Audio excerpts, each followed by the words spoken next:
Hello everyone and welcome to another video. Now today we're going to be doing something a little bit different to normal. Normally at the end of every year I make a video where I speak about my favorite books that I read this year. And so last week I did actually upload this. I uploaded my 10 favorite books that I read in 2021 video. However, this year, in addition to doing a video on my favorite books that I read, I also wanted to do a video where I spoke about every single book I read. I thought, why not just go ahead and make a video where I rank them all? That sounds like a lot of editing work. This year in 2021 I read, I think it was 65 books, and that in addition to the books I DNF'd, I picked up 75 books this year, which is just an astounding number. Today I wanted to rank all 75 of those books. Let's head over to my computer. Welcome to my desk, everyone. I think the best part about filming from this angle is you can't see how much stuff there is on my desk. Because we're sitting at my desk right now, we get to use the fancy microphone.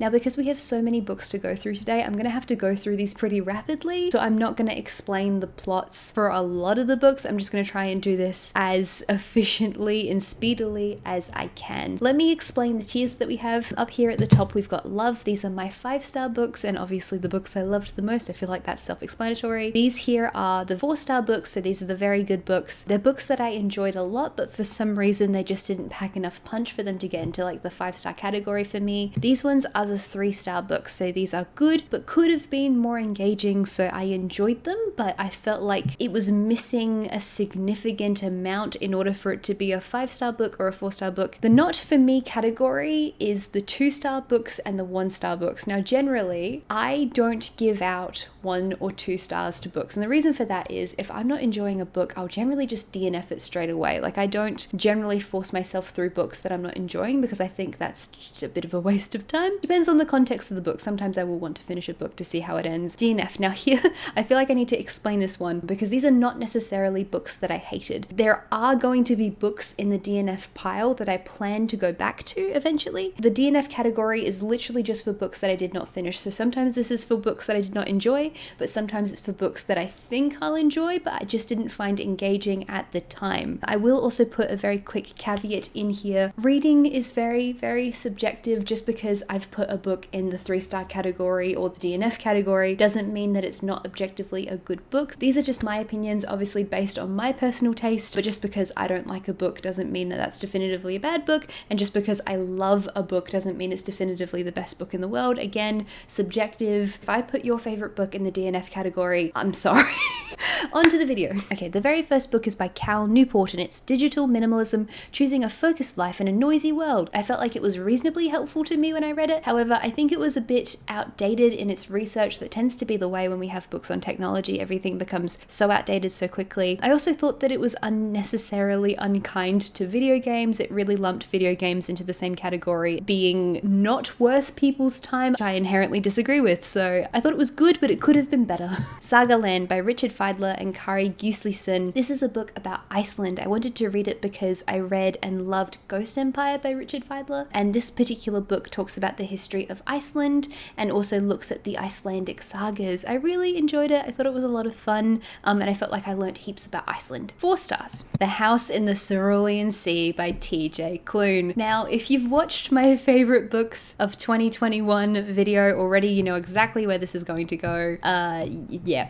The 5th Season by N.K. Jemisin. God, we really started off strong this year, didn't we? N.K. Jemisin, 5th Season. Absolute masterpiece. I loved it so much. It was excellent. World building, excellent. Everything about it, bloody brilliant. I loved it. Obelisk Gate, which is the second 5th Season book. Also very, very good. Not as good as the first one. The Bear and the Nightingale. I was quite disappointed by this book in the end, which actually upset a lot of people at the time when I read it because a lot of people love this book. It's a lot of Russian folklore. It's very wintry. Good cozy book to read for the cozy season and the wintry season. However, I felt like the world building was just not as fleshed out as I had have wanted. I didn't really connect with the characters, so I didn't love the book. I thought there were a lot of very good elements about it, but there were a lot of different places where it also fell down for me, and so I actually ended up giving it 3 stars. I think I liked it more than Digital Minimalism. minimalism though.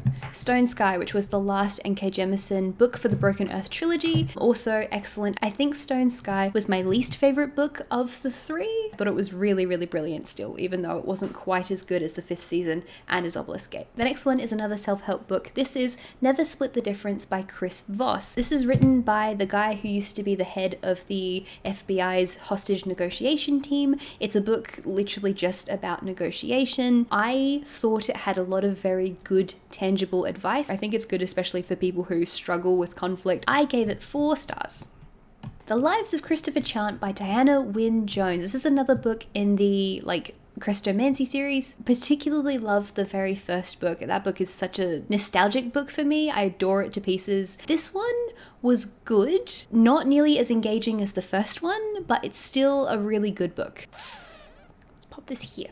The Kiss Quotient by Helen Huang. This is the very first romance novel I ever read. So I actually read a small handful of romance novels this year, which is kind of out of character for me. Romance is not typically my sort of genre, but I was pleasantly surprised by how engaging and fun I found it.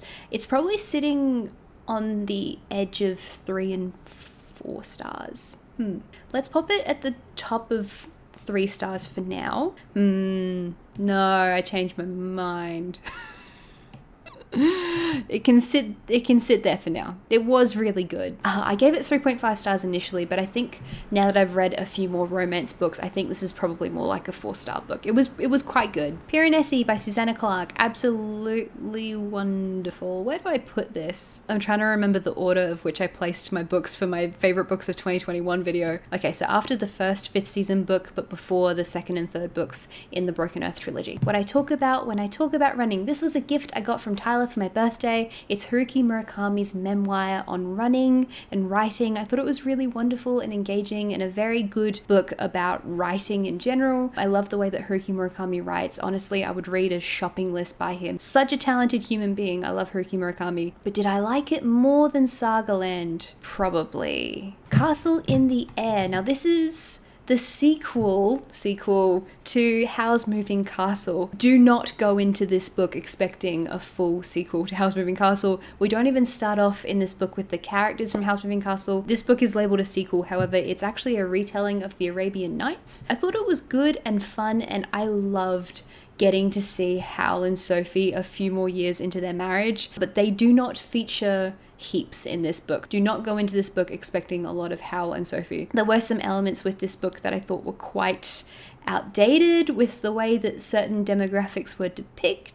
So do be warned, that is in the book. But it was magical and fun and a really good retelling of the Arabian Nights. Do Androids Dream of Electric Sheep by Philip K. Dick. This is a book I read because I have a friend who really, really loves sci-fi, and I asked her for some sci-fi recommendations, and this was the one that she told me to read. I really enjoyed Do Androids Dream of Electric Sheep. Please excuse the fact that I accidentally got the Blade Runner movie cover here. But the reason why it's not quite 5 stars for me is because I wished it had more in-depth characterization. I wish the characters were more fleshed out. Shadow and Bone by Leigh Bardugo. I read this because the Netflix series was coming out and I wanted to make sure I read the book before having watched the show. I did not enjoy Shadow and Bone as much as I enjoyed Six of Crows though. For me, Shadow and Bone is definitely a 4-star book. Maybe here?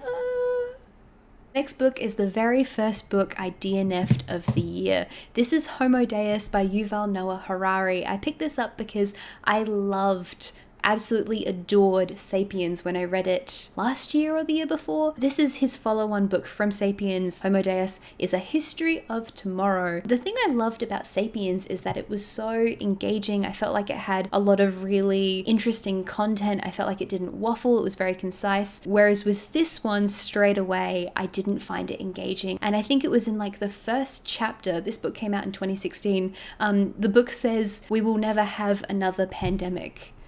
So obviously aged very, very poorly. So this book I ended up DNFing. The Year of Less by Kate Flanders. This was during a time when I was doing a lot of data entry at work, and so like working with a lot of spreadsheets, and so I could listen to audiobooks while I worked without not working effectively. And so because I just DNF'd Homo Deus, I wanted to listen to something else nonfiction. And this is a book about the author's journey to shop less, and she sort of talks about how she always like covers up her feelings by over consuming. So So over-consuming food, over-consuming like her shopping habits, over-consuming with social media. At the time, sorry, I have my notes down here. Let's just, I keep a spreadsheet of everything that I read so that I can like write my notes and stuff. At the time, I gave this book 4 stars, but now I think that maybe it was more like a 3-star book. Yeah, look, it's probably around the same level as Digital Minimalism. Like, it was good, but it wasn't like groundbreaking. Siege and Storm by Leigh Bardugo. This is the follow-on book.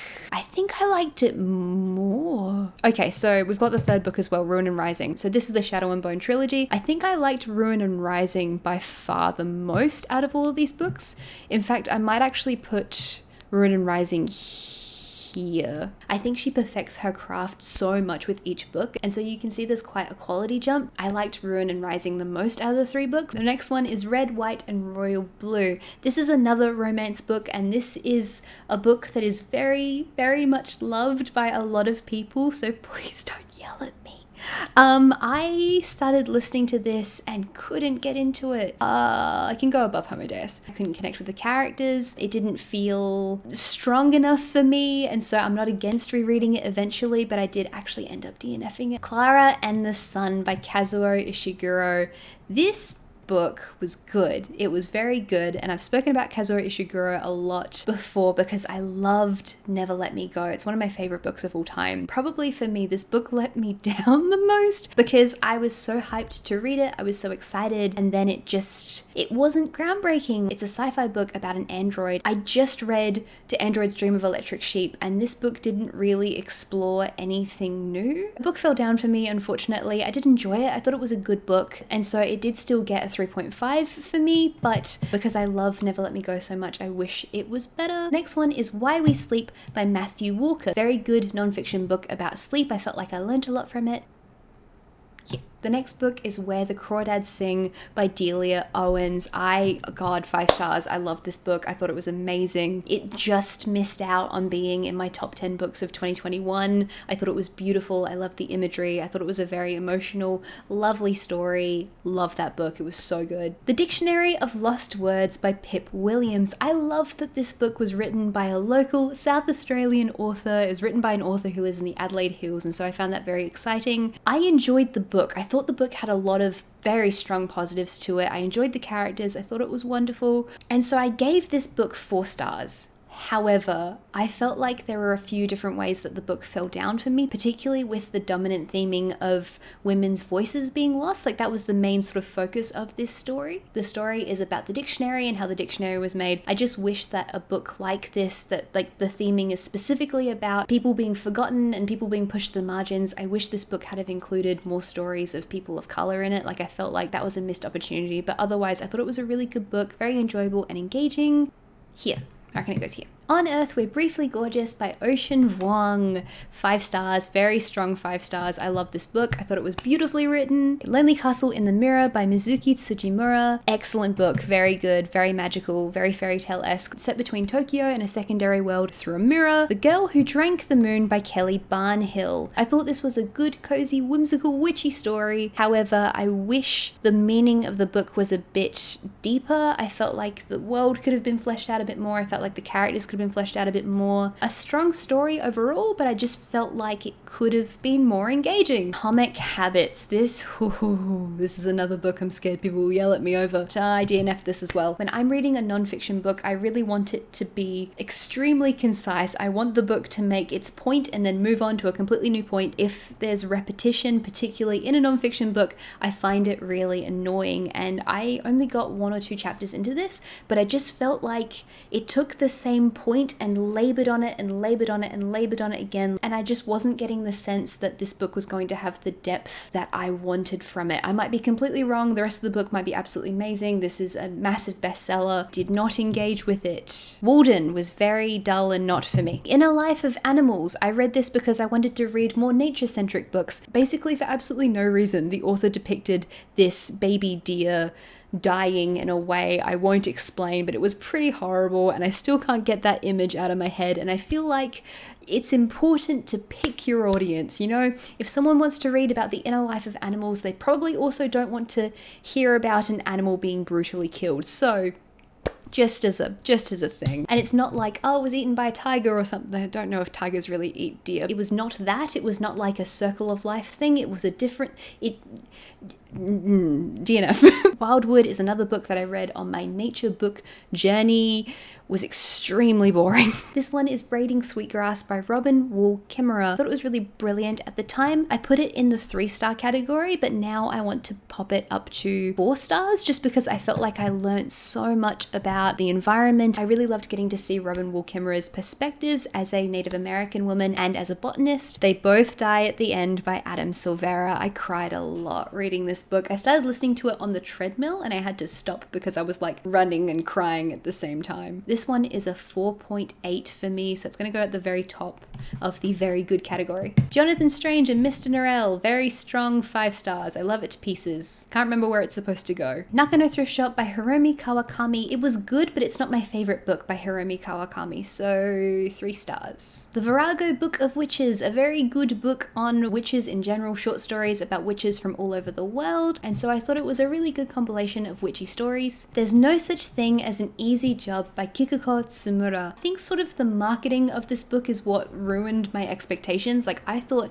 this book was going to be a lot more speculative than it was. I thought it was going to be a magical realism book, and then that sort of turned out to not really be the case. Had the speculative elements have been stronger in this book, it would have gotten a much higher rating from me. Needed something else to the story, I think. And so this one is a 3.5. The Subtle Knife by Philip Pullman, 5 stars. Very, very, very good. I loved it so much. The Hobbit by Jrr Tolkien, 5 stars. Now this book was a really, really good one. This is What Happened to You by Dr. Bruce Perry and Oprah Winfrey. This is another nonfiction book, but this one is about trauma and how the things that happen to us shape us and our experiences. I am super duper interested in psychology, and so I find this stuff very, very interesting. This was another book that was almost in my top 10 favorite books of 2021. I reckon it can go here. Strange Weather in Tokyo, also by Hiromi Kawakami. I liked this one quite a bit more than I liked Nakano Thrift Shop, and so this one was 4 stars. I think I enjoyed it more than the Dictionary of Lost Words. Yeah. A Movable Feast by Ernest Hemingway. The book fell down for me in a few different ways. It wasn't like the most engaging book I've ever read. I know a lot of people will say read X book by Ernest Hemingway instead, or read Y book by him. I didn't read it because I wanted to read Ernest Hemingway. I wanted to read it because I wanted to read about 1920s Paris. Ooh, The Lost Apothecary. This book, I think this is the only book I gave 2 stars this year. Generally, I don't give 1 star or 2 stars. I will DNF a book if I'm not enjoying it. But this was one of the books we picked for our Patreon book club, and we've been very fortunate because most of the books we pick together over there, we do a poll and like I take recommendations and we all sort of decide together what books we're going to read. And some of my favorite books I've read, like The House in the Cerulean Sea, Piranesi, these are books that we've read together over on Patreon. The Lost Apothecary was a book club pick though, and because I'm the person running the book club, I felt like I had to finish the book, obviously, because that just makes sense. So I did read the whole book. Plot was unbelievable.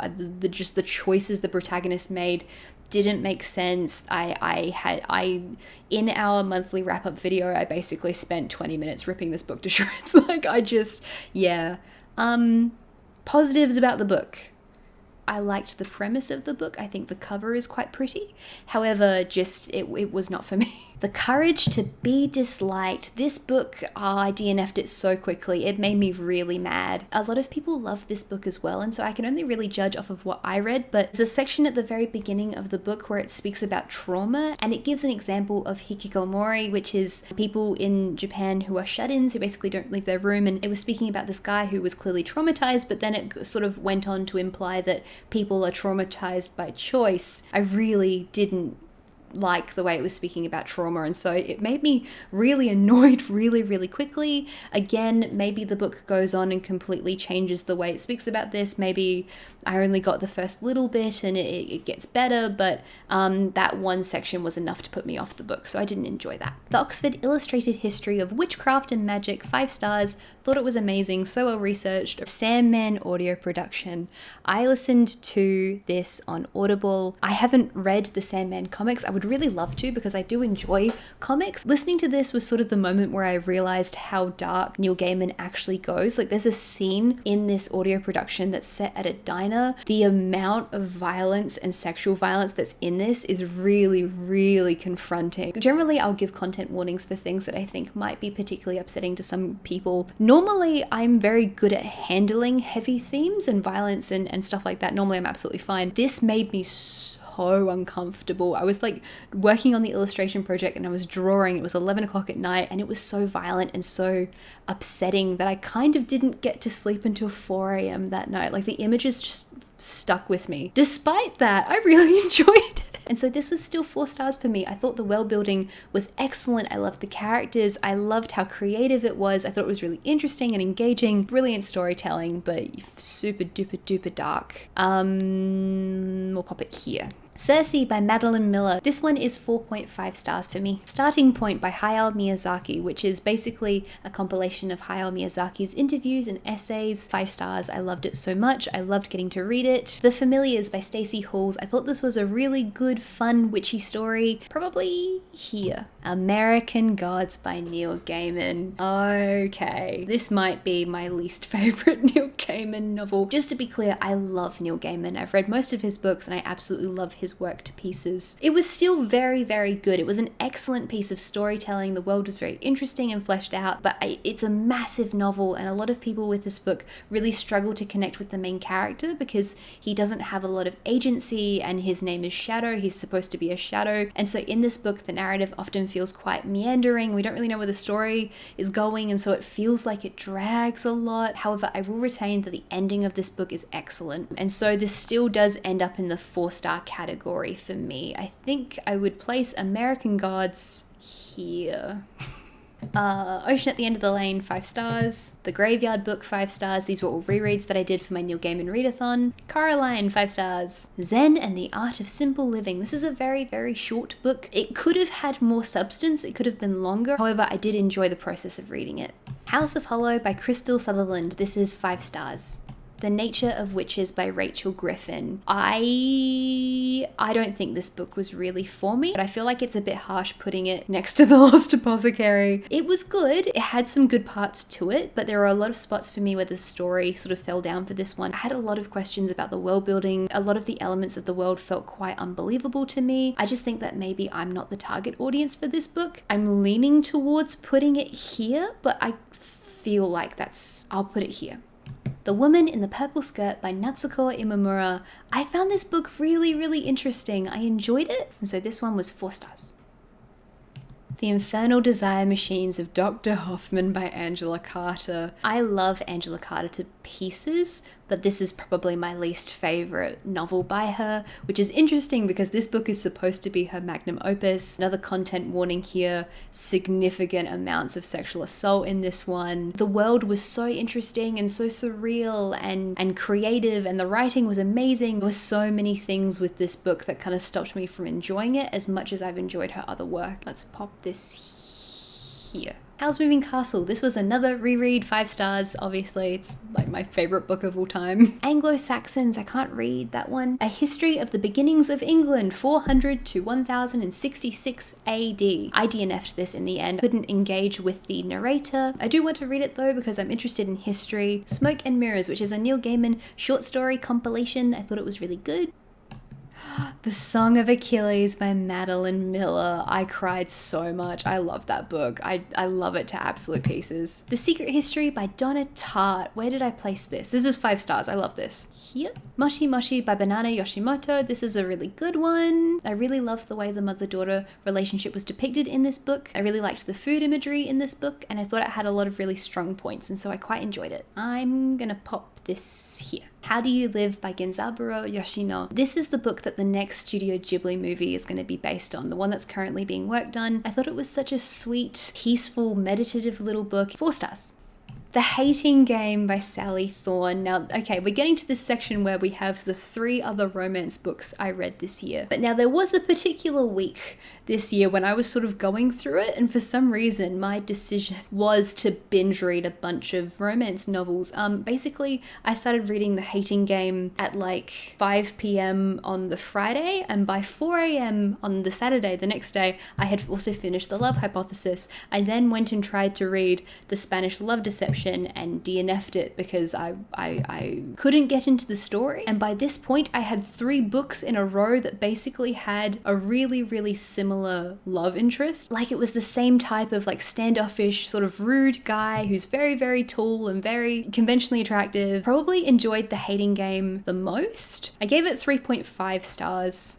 So maybe here. The Love Hypothesis wasn't quite as strong for me. Again, probably because I just read The Hating Game. Like I probably had some sort of like, I don't know, response bias because I just read another romance. The Love Hypothesis I didn't enjoy quite as much just because I found some elements a bit less believable. No. Here. And then The Spanish Love Deception I DNF'd. The Lord of the Rings, the book series I just finished reading. If I don't put this in first place, there will be people who will be upset.